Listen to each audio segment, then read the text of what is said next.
സാറിന്റെ രഹസ്യം ചെവി പറഞ്ഞു കൊടുത്തിട്ടുണ്ട്.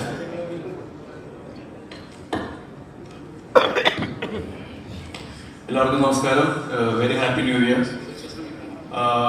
ന്യൂ ഇയറിന്റെ 2024 തുടക്കത്തിൽ ആദ്യമായിട്ടാണ് ഒരു സിനിമയുടെ ഫംഗ്ഷന് വരാൻ സാധിക്കുന്നത്. അത് കമൽ സാറിന്റെ പടമാകുമ്പോൾ പ്രത്യേകിച്ച് ഒരുപാട് സന്തോഷമുണ്ട്. കാരണം എനിക്ക് ഏറ്റവും നല്ല സിനിമകളും ഏറ്റവും നല്ല ഗാനങ്ങളും ഇപ്പോഴും മനസ്സിൽ നിൽക്കുന്ന കഥാപാത്രങ്ങളും ഉള്ള സിനിമകൾ നൽകിയിട്ടുള്ള സംവിധായകനാണ്.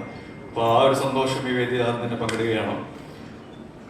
പിന്നെ ഷൈൻ്റെ കാര്യം പറയുകയാണെങ്കിൽ ഷൈൻ അസിസ്റ്റന്റ് ഡയറക്ടർ ആയിരുന്ന കാലം മുതൽ അറിയാവുന്നതാണ്. ഷൈൻ ഒരു നടനായിട്ട് മാറുമ്പോൾ എനിക്കൊന്ന് ഗദ്ദാമ എന്ന സിനിമ ചെയ്യുമ്പോൾ ഞാൻ ഷൈനെ വിളിച്ച് ആ കാര്യം പറഞ്ഞിട്ടുണ്ട്. ആ ഒരു ക്യാരക്ടർ ഏറ്റവും ഭംഗിയായിട്ട് ചെയ്തത് മനസ്സിൽ തങ്ങി നിൽക്കുന്നു എന്നുള്ള കാര്യം.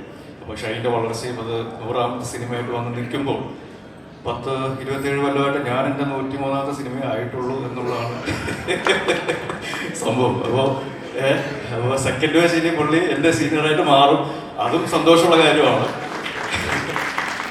പിന്നെ ഒരുപാട് എൻ്റെ സിനിമയിലെ വളർച്ചയിൽ കൂടെ ഉണ്ടായിരുന്ന ഒരുപാട് ആൾക്കാർ ഇവിടെ ഉണ്ട്. ലാലു ആണെങ്കിലും സിബി സാറാണെങ്കിലും ആഷിഖ്, ലിസ്റ്റിൻ, ആൽവിൻ, ആന്റണി, അങ്ങനെ ഒരുപാട് ആൾക്കാരുണ്ട്.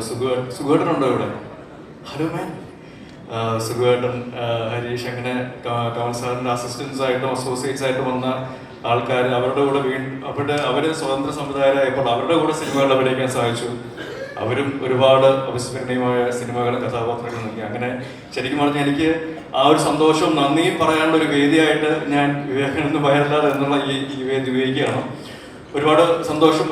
നമുക്ക് എല്ലാവർക്കും അറിയാവുന്ന പോലെ ഗാനങ്ങളുടെ കാര്യത്തിൽ, സിനിമകളുടെ ഗാനങ്ങളുടെ കാര്യത്തിലാണെങ്കിലും കമൽ സാറിൻ്റെ ഒട്ടനവധി ഗാനങ്ങൾ നമ്മുടെ മനസ്സിൽ എപ്പോഴും തങ്ങി നിൽക്കുന്നതാണ്. അപ്പോൾ ഈ ഒരു അവസരത്തിൽ ഇതിൻ്റെ ഓഡിയോ ലോഞ്ചിന് വന്ന് നിൽക്കുമ്പോൾ അത് എനിക്ക് കിട്ടുന്നൊരു അംഗീകാരമായിട്ടാണ് ഞാൻ കരുതുന്നത്. And all the very best to എൻ്റെ ക്രൂ. ഒരുപാട് ഞാൻ സ്നേഹിക്കുന്ന, എന്നെ സ്നേഹിച്ചിട്ടുള്ള ആൾക്കാർ ഈ സിനിമയിൽ കൂടെ പ്രവർത്തിച്ചിട്ടുണ്ട്. മുന്നണിയിലും പിന്നണിയിലും എല്ലാം കൂടെ വർക്ക് ചെയ്യാത്ത കുറച്ച് ആൾക്കാരൊക്കെ ഉണ്ട്. റീനയുടെ കൂടെ ഒന്നും വർക്ക് ചെയ്തിട്ടില്ല. ശ്വാസയുടെ കൂടെ ഒരു സിനിമയിൽ അഭിനയിച്ചിട്ടുണ്ട്. അപ്പോൾ അങ്ങനെ ഒരുപാട് സ്നേഹമുള്ള ആൾക്കാർ ഈ സിനിമയുടെ കൂടെ ഉണ്ടെന്നുള്ളത് എനിക്കും സന്തോഷം നൽകുന്ന കാര്യമാണ്.